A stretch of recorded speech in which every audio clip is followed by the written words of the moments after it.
Sir, பொன்னகர்ல 4 வருஷத்துக்கு முன்னாடி கட்டப்பட்ட தண்ணீர் டேங்க் திறக்காம இருக்கு. ஏற்கனவே நம்ம பாதாள சாக்கடை திட்டம் போட்டு பைப் வேற இப்ப வேற இருக்கு. தரமானதா இருக்கா எல்லாம் செக் பண்ணாங்க. இல்லைங்க, ஏற்கனவே போட்ட பாதாள சாக்கடை திட்டம் அது பாடு பழைய இது செயல்பட்டுக்கிட்டு இருக்கு. இது புதிதாக உள்ள பகுதிகளுக்கு இந்த 101 கோடி ரூபாயில் இப்பொழுது புதிதாக குழாய்கள் அமைத்து பாதாள சாக்கடை திட்டம் அமல்படுத்தப்படுகிறது. பாஜக தலைவர் அண்ணாமலை கடுமையான குற்றச்சாட்டு முன்வைக்கிறாரு. சட்ட ஒழுங்கு சந்தி சிரிக்குதுன்னு சொல்றாரு. கோவையில் பாஷா இறுதி ஊர்வலத்துக்கு காவல்துறை மறைமுக அனுமதி கொடுத்துருக்குன்னு சொல்றாரு. சார், ஒருத்தருடைய இறுதி ஊர்வலங்கிறதுல பாரபட்சம் பார்க்க முடியாது.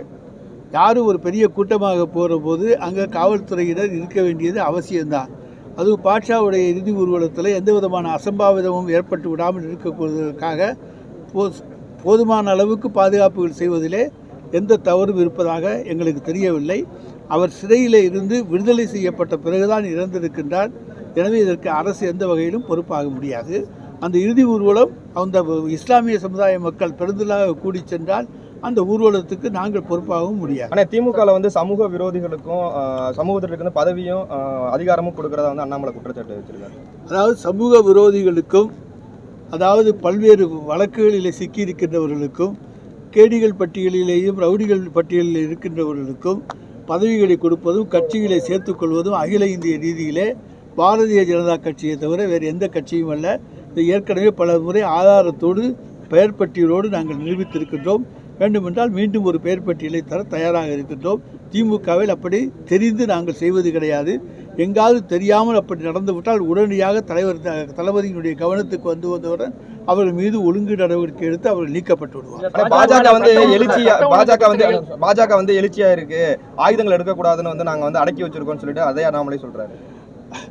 பாஜக ஆயுதத்தை எடுத்தாலும் என்ன எடுக்காட்டி என்ன, அதை பற்றிலாம் எங்களுக்கு கவலை இல்லை. அவங்க எப்போதுமே கையில் ஆயுதத்தை வைத்து கொள்ளக்கூடியவர்கள் என்பது நாடறிந்த விஷயம்தான். அதனால் அதை பற்றிலாம் நாங்கள் கவலைப்பட போவதில்லை. திராவிட முன்னேற்ற கழகத்தை பொறுத்த வரைக்கும் நாங்கள் அமைதி வழியில் செல்வதைத்தான் விரும்புகிறோம். மக்களை சந்தித்து மக்களாளுக்கான ஆட்சியை நடத்துவதுதான் எங்களுடைய தலைவருடைய விருப்பம்.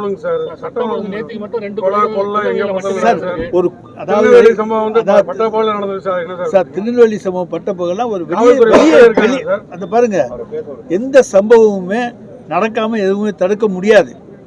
ஆனால் சம்பவம் நடந்த 2 மணி நேரத்துக்குள்ளேயே 2 குற்றவாளிகள் பிடிக்கப்பட்டார்கள். மொத்தம் 4 குற்றவாளிகள் பிடிக்கப்பட்டிருக்கிறார்கள். மீதி பேர் தேடிப்பட்டு கொண்டிருக்கிறார்கள்.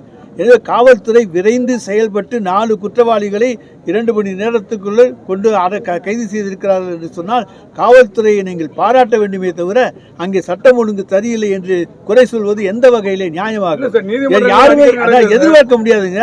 இப்போ இந்த இடத்துல நீங்கள் யாராச்சும் ஒருத்தர் அறிவாளால் இன்னொருத்தரை வெட்ட போறீங்க, நாங்கள் யாரும் நினைக்க முடியுமா? அமைச்சர் முன்னிலையிலேயே அறிவாளால் வெட்டப்பட்டது என்கின்ற சம்பவம் அடுத்த நிமிடம் வரும்.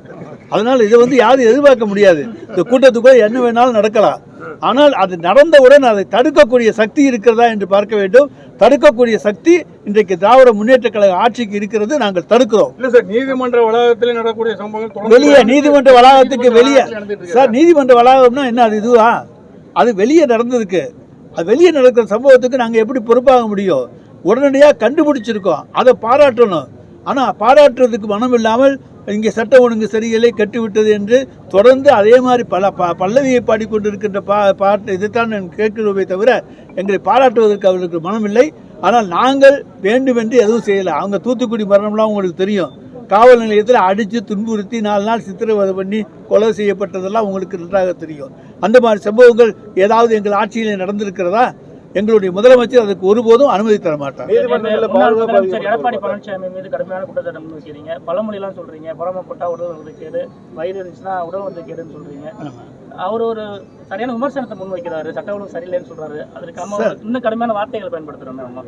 அதாவது சட்டம் ஒழுங்கு சரியில்லை என்று சொல்லுகிற எடப்பாடி அம்பேத்கரை பற்றி, அதுவும் பாபா சாஹிப் அண்ணல் அம்பேத்கர் இன்றைக்கு இந்தியாவுக்கே பொதுவானவர், சட்டமேதை.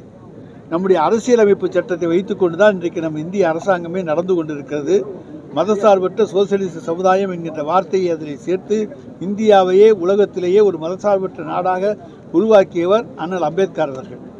அவரை பற்றி கருத்து கேட்டால் ஜெயக்குமாருடைய கருத்து தான் என்னுடைய கருத்து என்று சொல்லிக் கொள்வதற்கு ஒரு கட்சியினுடைய பொதுச் செயலாளர் எதற்கு?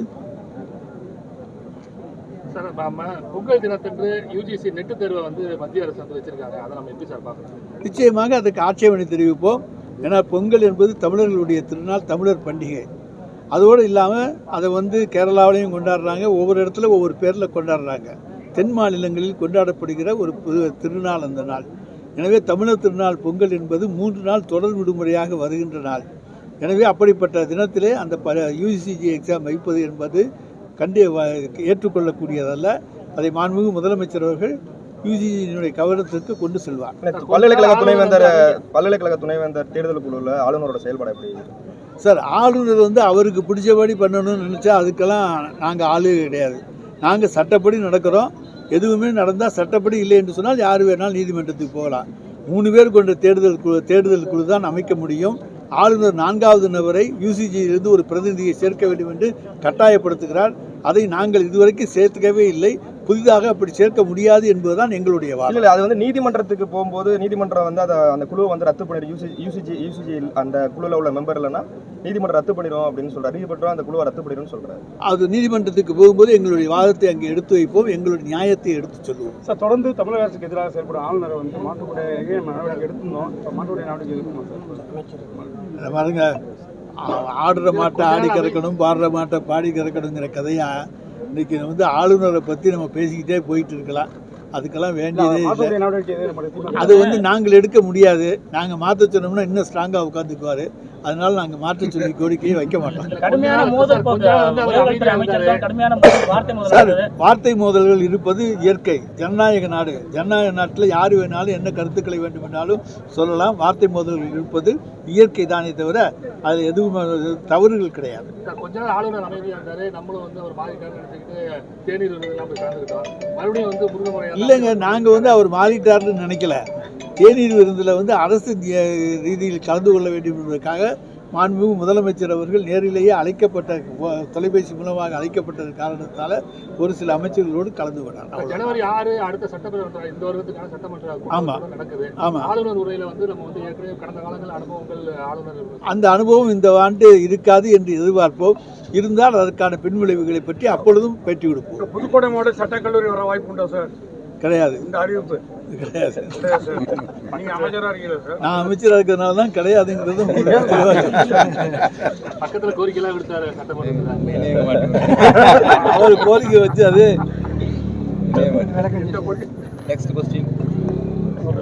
ஒன்றிய கட்சி தான் தேர்தல் சந்திக்க போறதுல உறுதியா இருக்கீங்களா? அதுக்கப்புறம் கடுமையான விமர்சனங்கள் வந்தது. 5 முனை போட்டினாங்க, நீங்க உறுதியா சார்? நீங்க பாருங்க, அடுத்த வருஷம் ஜனவரி மாதம் எங்களை பேட்டி காமிங்க. அப்போ வந்து 2 கட்சி போட்டி தான் தமிழ்நாட்டில் இருக்குங்கிறத ஒப்புக்கொள்வீங்க. 3வது அணியாக ஒரு அணி வேண்டும் என்றால் நிற்கலாம். நம்ம வந்து 2 பேர் தான் அப்படிங்கிற நெரேட்டிவ் நம்ம வந்து செட் பண்ணிட்டே இருக்கோம் சார். நம்ம வந்து தமிழ்நாட்டை பொறுத்தவரைக்கும் திராவிட கட்சி, அதாவது குறிப்பாக திமுக அதிமுக தான் நிலையான கட்சிகளா இருக்கு. திமுக அதிமுக இந்த இதுல வந்து 2 பேரும் ஒன்னா ஜாயின் பண்ணி நம்ம 2 பேரும் இல்லைங்க, திமுக அண்ணா திமுக 2 ஒன்னா ஜாயின் பண்றதுக்கான வாய்ப்புகள் என்பது எந்த காலகட்டத்திலையும் கிடையாது. அதனால நீங்க அதை எதிர்பார்க்காதீங்க. ஆனால் திராவிட கட்சிகளுக்கு தமிழகத்தில் மரியாதை உண்டு. அதுல வந்து திராவிட முன்னேற்ற கழகத்துக்கு அதிகமான மரியாதை உண்டு.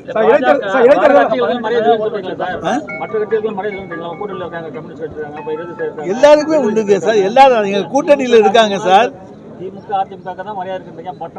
இல்லைங்க, எல்லா கட்சிக்கும் மரியாதை இருக்கு. மரியாதை இல்லைன்னு சொல்லல. திராவிட கட்சிகளுக்கு கொஞ்சம் கூடுதலா இருக்குன்னு சொன்னேன். எங்கள் தலைவர் சொல்லுவார். சென்னை பாஜக அண்ணாமலை 18% ஓட்டு இருக்குன்னு சொல்றாரு. புதுசா விஜய் அரசியல் வர்றாருன்னு சொல்றாங்க. அண்ணாமலை பொறுத்த வரைக்கும் அதிமுகவோடையும் விஜயோட கூட்டணி இல்லைன்னு சொல்லிட்டாரு. அவர் மாற்று அணி அமைக்கப்படும் சொல்லியிருக்காரு. அப்போ உங்களுக்கு போட்டியா கூட பார்க்க மாட்டீங்களா? மாற்று அணி அவர் எங்க யாரை பிடிச்சி வைக்க போறாரு? பாமக மட்டும்தான். ஏற்கனவே அந்த அணி தான் இருக்கே. அந்த அணி தானே நாடாளுமன்றத்தில் சந்தித்தது. அதனால ஒன்றும் பிரச்சனை கிடையாது. இப்போ எதிர்கட்சிகள் சிதறி கிடக்கிறத நீங்க வந்து வலிமையா பாக்குறீங்களா? நாங்க வந்து எதிர்கட்சிகள் சிதறி கிடக்கிறது எங்களுக்கு வலிமை தான். ஆனால் நாங்கள் வந்து என்ன நினைக்கிறோம்னா, ஆரோக்கியமான போட்டி இருக்கணும், அதில் ஜெயிச்சு வரணுன்னு தான் எங்கள் தலைவர் விரும்புவார். எப்போவுமே போட்டி இடிக்கிற போது ஒரு தனக்கு தகுதியே இல்லாத ஆளுகளோடு போய் சண்டை போட்டுக்கிட்டு நிற்கிறதுல விரும்ப மாட்டார். எனவே எப்போவுமே ஆரோக்கியமான போட்டியில் ஜெயிச்சு வர்றது தான் அவருக்கு பிடிக்கும். எனவே ஜெயித்து வரக்கூடியவர் எங்களுடைய தலைவர் தளபதி. விஜய் நம்ம வந்து தமிழக வெற்றி கழகத்தை நம்ம வந்து எளிதாக இடம் போடலாமா? ஏன்னா நீங்க மட்டும் தான் சீட்டு மாதிரி பேட்டி கொடுக்குறீங்க. பாக்கி எல்லா அமைச்சர்களும் வந்து முதலமைச்சர் அதை பற்றி நோ கமெண்ட்ஸ். தான் வந்து பேசுறாங்களே. அதாவது இப்போ நானே சொல்றேன், no comments. Sir, TTV Dhinakaran வந்து அதிமுக பாஜக கூட்டணியில் வந்தால் தான் இருக்கும், இல்லாட்டி அழிஞ்சு போயிருக்கிற மாதிரி சொல்றாரு. அவர் எப்படி சார் அது பயமுறுத்துற மாதிரி இருக்கா அதிமுகவை? அம்பிரன் இருக்கலாம், அதிமுகவுக்கு எச்சரிக்கை கொடுக்கலாம். நான் பிஜேபியோடு நாங்கள் இருக்கோம், நீங்கள் வந்தால் தான் இதுவாக இருக்குன்னு சொல்லி பயமுறுத்துவதற்கான எச்சரிக்கையாக இருக்கோம்.